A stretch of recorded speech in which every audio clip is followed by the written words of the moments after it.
स्वागत है। आज हम पढ़ने वाले हैं ज्योग्राफी की एनसीईआरटी क्लास 6 की। इससे पहले हम 5 चैप्टर कंप्लीट कर चुके हैं, जिनकी लिंक डिस्क्रिप्शन में है, आप जाकर उन्हें देख सकते हैं।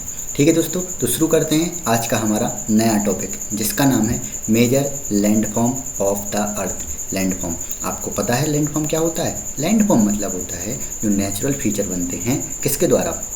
हमारे लिथोस्फीयर पर। लिथोस्फीयर मैंने बताया था, all solid crust of earth surface is called lithosphere. तो लिथोस्फीयर पर जो लैंडफॉर्म बनते हैं, जो नेचुरल फीचर्स के द्वारा बनते हैं, उनके लिए हम क्या बोलते हैं? लैंडफॉर्म बोलते हैं। एग्जाम्पल के लिए आपके लिए माउंटेन हो गया, रिवर्स हो गई, या फिर लैंडफॉर्म के लिए एक देखिए प्लेन हो गया, रिवर्स, ट्रिब्यूटरीज, लेक्स, ये सब क्या होते हैं? हमारे नेचुरल फीचर्स होते हैं। ये बनते कैसे? आपके माइंड में कभी कभी सवाल आता होगा कि यार रिवर्स निकल गई, कैसे निकल गई? माउंटेन बन गया, कैसे बन गया? ये सब प्रोसेस होती हैं। कौन कौन सी प्रोसेस होती हैं? There are 2 types of process. One first of internal process, second one is external process. If we talk about internal process, then we have to see that देखिए the first or the internal process lead to upliftment and sinking of earth surface at several places। मतलब कि upliftment करती है, ऊंची करती है, कहीं कहीं श्रिंकिंग करती है, दरार करती है। तो ठीक है, जब अपलिफ्टमेंट होता है तो क्या बनते हैं? हमारे माउंटेन बनते हैं। जब सिंकिंग होता है तो क्या बनती है? हमारी घाइयाँ बनती हैं, खाई बनती हैं। ठीक है, तो there are 2 different types of process. अगर हम बात करें एक्सटर्नल प्रोसेस की, देन एक्सटर्नल प्रोसेस क्या होती है? देखिए, नीचे से कुछ कन्वेंशनल करंट निकलते हैं, तो उससे कौन सी प्रोसेस बनती है? हमारी इंटरनल प्रोसेस। अंदर माग्मा भरा हुआ है, तो उससे क्या होता है? हमेशा कन्वेंशनल करंट चलते रहते हैं, जिसके कारण ऊपर चेंज आता रहता है। ठीक है, कभी कभी आपको देखने मिलता होगा, अर्थक्वेक देखने मिलता होगा, वोल्केनिक देखने मिलता होगा। ये सब किसकी प्रोसेस के द्वारा होता है? ये सब हमारी इंटरनल प्रोसेस के द्वारा होता है।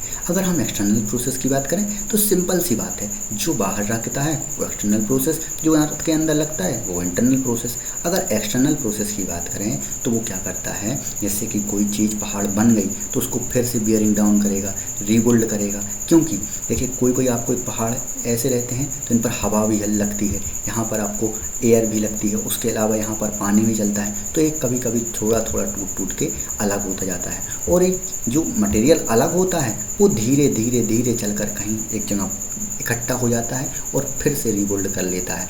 और इसको क्या बोलते हैं हम? देखिए, जो एक जगह से दूसरी जगह ले जा रहा है उसको हम बोलते हैं इरोजन, और जहाँ इकट्ठा खड़ा हो रहा है और रीबिल्ड हो रहा है उसको क्या बोलते हैं हम? डिपोजिशन।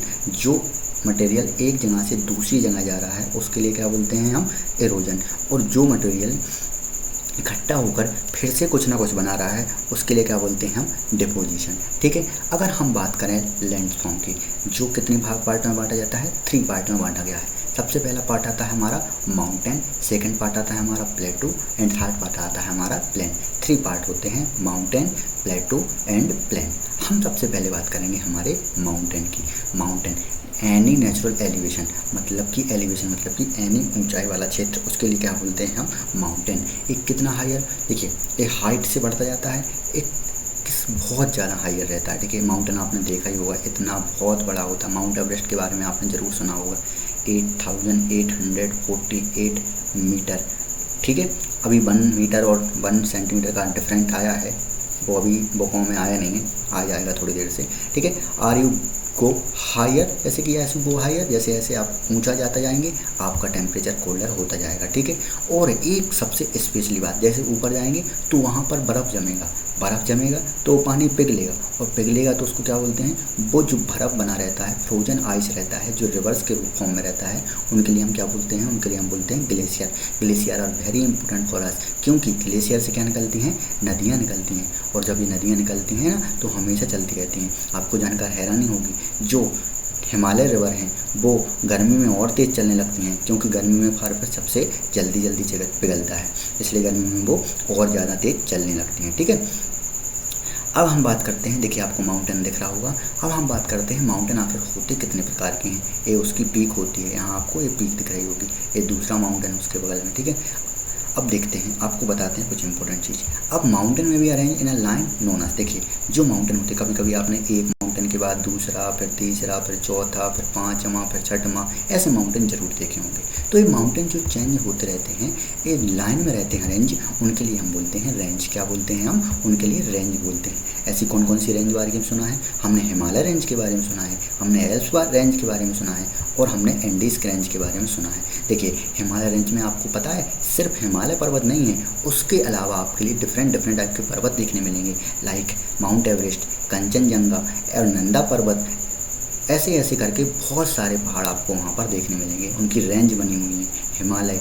हिमालय के बाद ठीक है शिवालिक और ग्रेटर हिमालय, शिवालिक, उसके बाद लोअर हिमालय, ये 3 पार्टों में इसको बांटा गया है। ठीक है, अगर हम एल्प्स के बाद एंडीज हो गया, अगर हम आपको इनको मैप में दिखाने की कोशिश करें तो आपको यहाँ दिख रहा होगा, देखिए आपको नॉर्थ अमेरिका में कुछ नहीं, आपको यूरोप में देखिए एल्प्स दिख रहा होगा, ये एल्प्स रेंज है, और साउथ अमेरिका में आपको दिख रहा होगा एंडीज। आपको जानकारी होनी चाहिए कि एंडीज है जो लॉन्गेस्ट माउंटेन रेंज है इन द वर्ल्ड। ठीक है, उसके अलावा हमारा हिमालय दिख रहा होगा यहाँ पर, प्यारा हिमालय जो हमें नॉर्थ से सुरक्षित देता है, और उसके साथ साथ हमारे लिए किसको रोकता है? मानसून को रोकता है, जिससे क्या होती है हमारे यहाँ बारिश होती है। सिंपल सी बात है, mountain is very important for अस। ठीक है, इसके बाद आपको बताते हैं ये हो गया कौन सी? माउंटेन रेंज हो गई।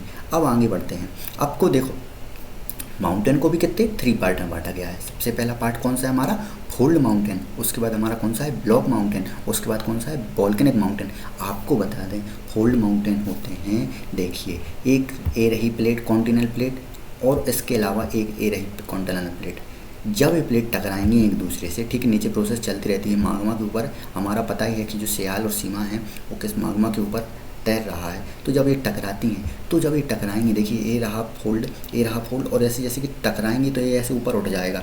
ये जैसे ही ऊपर उठेगा क्या बन जाएगा? हमारा माउंटेन बन जाएगा। ठीक है, ये जब टकराएगा तो क्या बन जाएगा? हमारा माउंटेन बना जाएगा। इन्हीं माउंटेन को हम क्या बोलते हैं? इन्हीं माउंटेन को हम फोल्ड माउंटेन बोलते हैं। ठीक है, आपके लिए बता दें जो हिमालय है वो फोल्ड माउंटेन है, क्योंकि देखिए आपके पास पता है यूरोपियन प्लेट थी, और जब इंडियन प्लेट आई थी और इससे टकराई थी, तो यहाँ पर जो यूरोपियन प्लेट थी वो बहुत भारी थी, और जो इंडियन प्लेट थी बहुत सस्ती थी, मतलब भारी नहीं थी, हल्की थी। इसके कारण क्या हुआ, जो इंडियन प्लेट आई और दोनों टकराई तो यूरोपियन प्लेट को कुछ नहीं हुआ, बट इंडियन प्लेट अपलेट हो गई, जिसके कारण हमारे हिमालय बन गए। ठीक है, इसलिए हिमालय माउंटेन रेंज और एल्प्स माउंटेन रेंज ये बहुत ज़्यादा यंग फोल्ड माउंटेन है। यंग फोल्ड मतलब ज़्यादा समय नहीं हुआ इनको बने में, थोड़े से ही बने हैं, और इनकी जो पीक रहती है बहुत ज़्यादा अच्छी रहती है, और बहुत हाई कॉनिकल पीक रहती है। ठीक है, अगर हम अरावली रेंज की बात करें, हमारे अरावली रेंज है जो मध्य प्रदेश के नीचे है, अरावली रेंज को बात करें तो मध्य प्रदेश में है, तो उस अरावली रेंज में क्या है? वो है कौन सा? One of the oldest fold mountain of the world. कौन सा? One of the folded mountain. The range has consider worn due to the process of erosion. देखिए क्योंकि जो देखिए फोल्ड माउंटेन है, इसमें जो इरोजन प्रोसेस लगती जाती है तो ये छोटे होते जाते हैं और इनकी हाइट घटती जाती है। जैसे कि हमारा एप्लीचिन माउंटेन हो गया, और ओराल माउंटेन रसिया में है। आपको मैं माउंटेन दिखा देता हूँ, देखिए ये रहा हमारा ओराल माउंटेन हो गया, ये हमारा ओराल माउंटेन हो गया। अगर हम ओराल माउंटेन तो हमारा हो गया, और यहाँ पर आपको एक माउंटेन और दिख रहा होगा। कौन सा माउंटेन बोला था मैंने? देखिए ये रहा हमारा रॉकी माउंटेन। अभी कौन सा माउंटेन बोला था मैं बताता हूँ, ओराल माउंटेन, एप्लीचिन एंड नाक माउंटेन। अब देखिए ओराल माउंटेन, और ये रहा हमारा एप्लीचिन। ये कहाँ है? हमारा नॉर्थ अमेरिका में। ये बहुत इंपॉर्टेंट पूरे माउंटेन है, क्योंकि ये बहुत ज़्यादा काम आने वाले हैं। ठीक है, अब बात करते हैं हमारे फोल्ड माउंटेन की।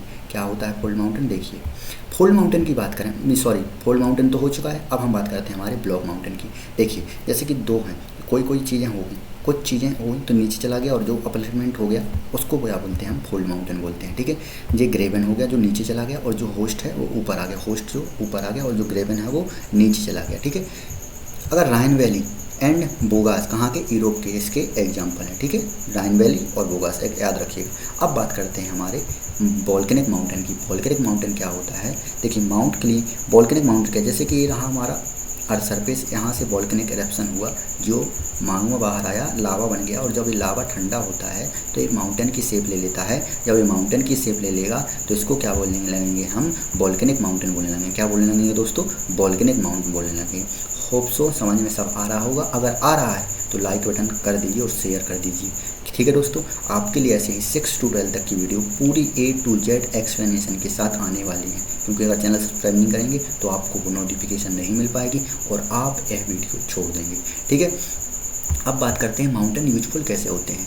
माउंटेन स्टोर हाउस होते हैं किसके, वाटर के, क्योंकि यहाँ क्या होते हैं ग्लेशियर से बहुत सारी रिवर्स निकलती हैं। जब रिवर्स निकलेंगी तो ग्लेशियर से वो रिवर्स हमारे लिए बहुत ज़्यादा यूजफुल होती हैं। साथ ही साथ वहाँ बहुत ज़्यादा फ्लोरा एंड फाउना पाया जाता है, ठीक है। तो ये फ्लोरा एंड फाउना के लिए भी अवेलेबल है। बस एक चीज़ की दिक्कत होती है माउंटेन पर, फार्मिंग नहीं हो पाती है, क्योंकि पहाड़ बहुत स्टीप होते हैं। स्टीप होने की वजह से फार्मिंग थोड़ा मुश्किल होता है, ठीक है। ये चीज़ आपको याद रखनी चाहिए, ठीक है। उसके साथ साथ कुछ fuel, fodder, shelter and other product like आपको यहाँ बहुत अच्छे गम, रेजिन, कुछ प्रोडक्ट भी माउंटेन में आपको देखने मिल सकते हैं। साथ ही साथ एक चीज़ याद रखनी है, आपने सुना होगा कि किसी ने माउंटेन फतह कर लिया, तो माउंटेन फतह करते हैं तो इससे क्या होता है, वहाँ पर टूरिज्म भी बढ़ता है। जो टूरिज्म बढ़ेगा तो वहाँ माउंटेन पर टूरिज्म बढ़ने से हमारी आमदनी होगी, ये टूरिस्ट इंडस्ट्री भी होती है, ठीक है। तो इससे हमारा क्या होता है, टूरिस्ट भी बढ़ता है, ठीक है। आपको इसका नाम बताना है, can you name this sport, कौन सा स्पोर्ट है, इसको कमेंट बॉक्स में आपको लिखना है, ठीक है, ये कौन सा स्पोर्ट है।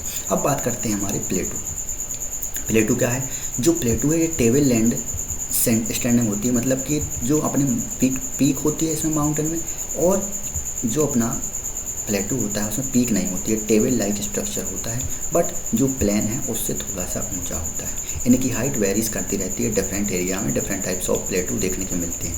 अगर हम बात करें east African Kenya, Tanzania and Uganda में एक ईस्ट अफ्रीकन प्लेटेड है, आपको मैं दिखा देता हूँ, ये रहा, ठीक है दोस्तों। हम तंजानी तक की बात कर चुके थे। अब हम बात करते हैं हमारे तिब्बती प्लेटू की। तिब्बत प्लेटू आपको मैं मैप में दिखा देता हूँ कहाँ पर लोकेटेड है।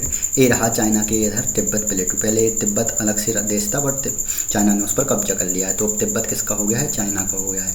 बहुत ही इंपॉर्टेंट प्लेटू है, सबसे हाईएस्ट प्लेटू है, मतलब हाइट के हिसाब से सबसे ऊँचा प्लेटू है। 4000 से 6000 मीटर इसकी ऊँचाई है, ठीक है। अब आप बात करते हैं हमारे किसी और अब बात करते हैं हमारे, ठीक है, ये देखिए 400 to 600 मीटर इसकी हाइट है। प्लेटू बहुत ज़्यादा इंपॉर्टेंट होते हैं। क्यों होते हैं इंपॉर्टेंट, क्योंकि इसी से हमें क्या प्राप्त होता है, यहीं से हमें मिनरल्स प्राप्त होते हैं। अगर इंडिया की बात करें तो हमारे लिए कौन सा प्लेटू सबसे इंपॉर्टेंट है, हमारा छोटू नागपुर प्लेटू इंपॉर्टेंट है, क्योंकि यहाँ से हमें क्या मिलता है, यहाँ पर हमें क्या मिलते हैं, बहुत तरह के मिनरल्स मिलते हैं। सबसे पहले आयरन, कोल एंड मैग्नीशियम यहाँ का सबसे इंपॉर्टेंट मिनरल्स है। अगर हम बात करते हैं, ठीक है, अगर बात करते हैं किसका, वाटरफॉल का, तो वाटरफॉल क्या है, एक खुंडा वाटरफॉल कहाँ है, छोटा नागपुर प्लेटू में। ये कहाँ से निकलता है, सुवर्णरेखा रिवर पर है, ठीक है। और जोग फॉल कहाँ है, ये हमारा कर्नाटक में है, ठीक है दोस्तों। अब बात करते हैं हमारे प्लेन की। सबसे इंपॉर्टेंट चीज़ प्लेन आता है, क्योंकि प्लेन क्या होता है, प्लेन होता है, ना ऊंचा होता है ना नीचे होता है। कितने मीटर की हाइट से होता है, 200 मीटर, कितने 200 मीटर हाइट से नीचा ही होता है, ठीक है। ये बहुत इंपॉर्टेंट क्यों है, क्योंकि यहाँ पर फार्मिंग होती है, इसलिए ये सबसे डेंसली पॉपुलेटेड होता है। क्योंकि जहाँ फार्मिंग होगी वहाँ प्रोडक्शन होगा, जहाँ प्रोडक्शन होगा वहाँ लोग आएंगे। तो ये हमारा प्लेन है। प्लेन हमारा इंडिया कौन सा प्लेन है, Ganga and Brahmaputra plain. Ganga and Brahmaputra plain हमारा इंडिया का सबसे इंपॉर्टेंट प्लेन है। यहाँ पर फना एंड फ्यूना भी देखने मिलते हैं, ठीक है। अब बात करते हैं गंगा एंड ब्रह्मपुत्र में कौन सी रिवर है, गंगा, ब्रह्मपुत्र, यमुना, ठीक है, गंडक, कोसी, ठीक है। ये डिफरेंट टाइप्स ऑफ रिवर्स हमारे प्लेन पर देखने के लिए मिलते हैं। प्लेन वेरी यूजफुल रहता है, क्योंकि यहाँ ह्यूमन हैबिटेशन के लिए बहुत ज़्यादा इंपॉर्टेंट रखता है, ठीक है। अब बात करते हैं हमारे लैंडफॉर्म एंड देयर पीपल। अब देखिए, अगर पहाड़ रहेगा पीपल कम रहेंगे, क्योंकि वहाँ स्लीपी स्टॉप है। अगर प्लेन रहेगा तो पीपल ज़्यादा रहेंगे, क्योंकि यहाँ पर प्लेन है, फार्मिंग के लिए कैपेबल लैंड है, अवेलेबल लैंड है, तो वहाँ पर ज़्यादा लोग रहेंगे। बट जब ज़्यादा लोग रहने लगते हैं उससे हमारी रिवर्स पॉल्यूटेड होने लगती है। क्योंकि होने लगती है, क्योंकि डिफरेंट टाइप्स ऑफ इंडस्ट्री का प्रोडक्शन वहाँ पर जाना लगता है। अगर हम देखें तो जो हमारा फर्टाइल लैंड है उसके लिए लोग वेस्टफुल मैनर में यूज करने लगे हैं। जैसे कि आपको देखने मिलता हुआ कि जगह जगह फैक्ट्री, जगह जगह मकान आजकल देखने मिलता है, जिससे हमारा जो फार्मिंग लैंड है वो कम होता जा रहा है। और कम होने के साथ साथ वहाँ पर कुछ भी चीज़ उपलब्ध नहीं हो पा रही हैं, जिसके कारण ये हमारा वेस्ट ऑफ लैंड होते जा रहा है, ठीक है। और इसी के साथ साथ लैंड एंड वाटर का यूज वेरी डिफरेंट थिंग्स में यूज किया जा रहा है, जिससे इनकी कमी आती जा रही है, ठीक है। वाटर को डर्टी करते जा रहे हैं, गार्बेज थ्रो करते हैं, उसमें हम इंडस्ट्री का गार्बेज थ्रो करते हैं, मेडिकल का गार्बेज उसमें थ्रो करते हैं। तो इससे क्या होता जाता है, हमारा डिफरेंट टाइप्स ऑफ पॉल्यूशन देखने के लिए मिलते हैं, चाहे वो एयर हो, चाहे वो वाटर हो, चाहे वो लैंड हो, हर जगह आपको पॉल्यूशन देखने के लिए मिलता है। ठीक है दोस्तों, होप सो चैप्टर समझ में आया हुआ। चैप्टर ईजी था। नेक्स्ट वीडियो में मिलते हैं, तब तक के लिए आप हमारा चैनल सब्सक्राइब कर दीजिए, क्योंकि आपको 6 to 12 तक की पूरी वीडियो यहाँ पर देखने मिलेगी। इसी चैनल पर मैं पूरी वीडियो डालने वाला हूँ। जल्दी से जल्दी पूरी ज्योग्राफी कंप्लीट करूँगा, उसके बाद मैं दूसरी वीडियो लेकर आऊँगा। ठीक है दोस्तों, थैंक यू सो मच।